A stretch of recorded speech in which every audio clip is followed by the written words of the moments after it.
Baik, Assalamualaikum warahmatullahi wabarakatuh. Saya Faras Taufik Ramadana, Prodi Perbankan Syariah Fakultas Ekonomi dan Bisnis Islam semester 5. Pada kali ini saya akan akan menjelaskan materi yaitu yang bernama konflik dan negosiasi. Baik, langsung saja yang pertama yaitu konflik. Jadi, konflik itu adalah suatu proses yang dimulai apabila satu pihak merasakan bahwa pihak lain telah mempengaruhi secara negatif atau akan segera mempengaruhi secara negatif sesuatu yang dipedulikan oleh pihak pertama.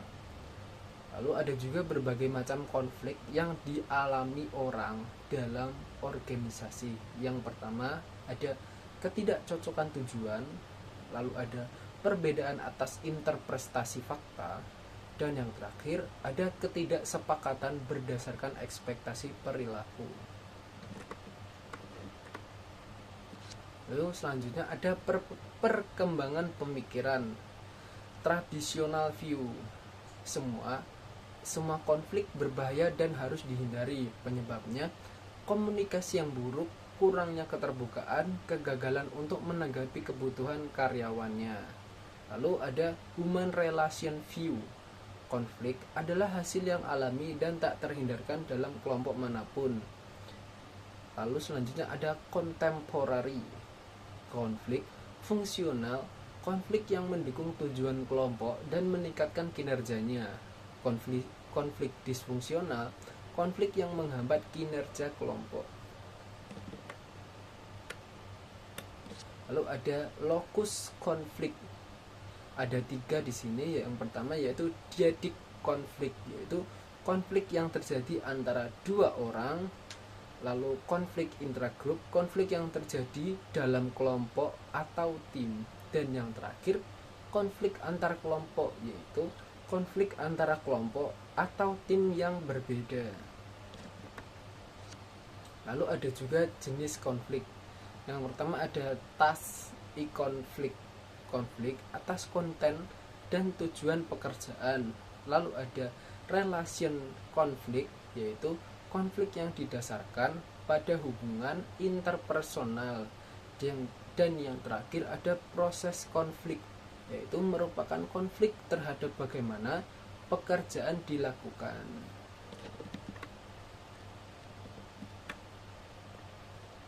Lalu ada juga proses konflik. Yang pertama stake pertama potential opposition or incompatibility.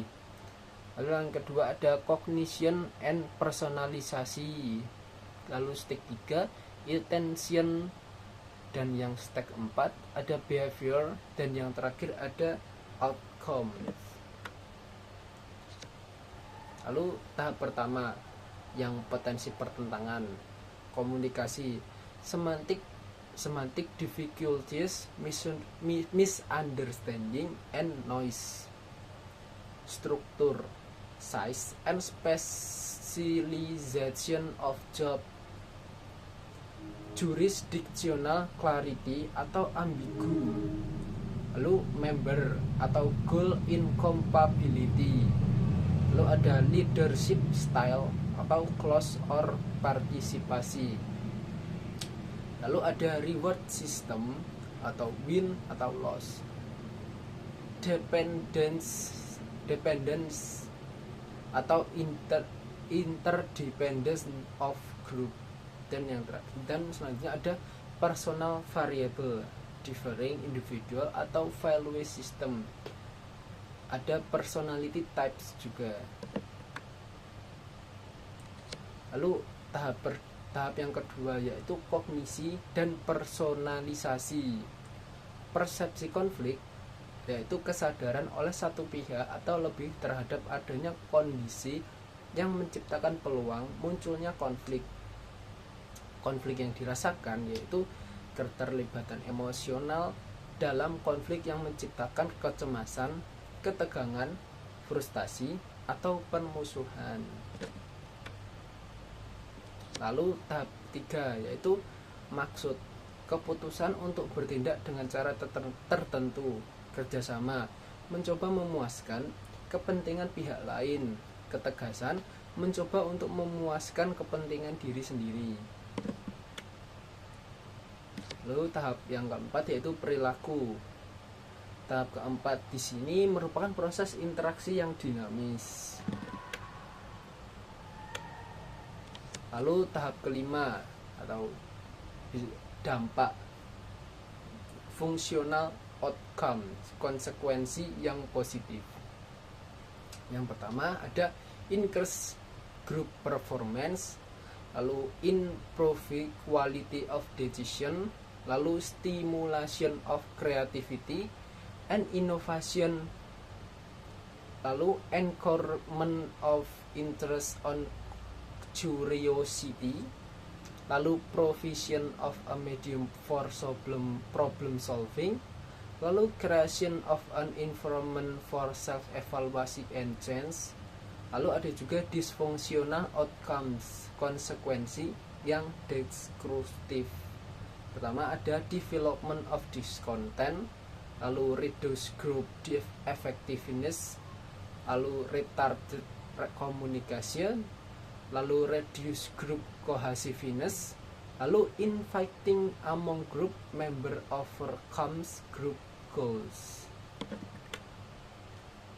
Lalu ada juga negosiasi, yaitu sebuah proses di mana dua pihak atau lebih bertukar barang atau jasa dan berusaha untuk menyepakati nilai tukar. Nah, the best alternative to a negotiated agreement, the lowest acceptable value outcome to an individual for a negotiated agreement.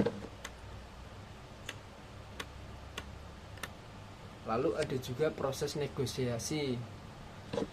Yang pertama ada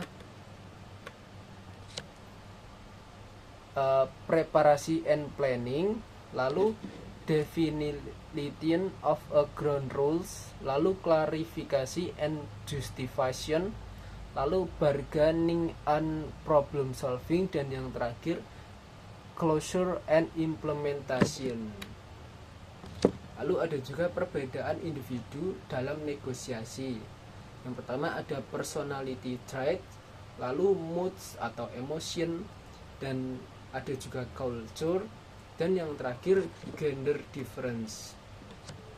Lalu negosiasi in a social content, social factor, reputasi atau relationship.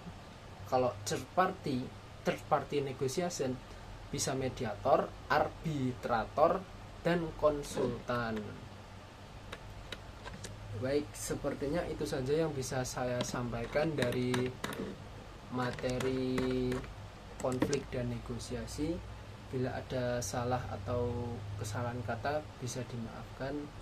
Terima kasih. Wassalamualaikum warahmatullahi wabarakatuh.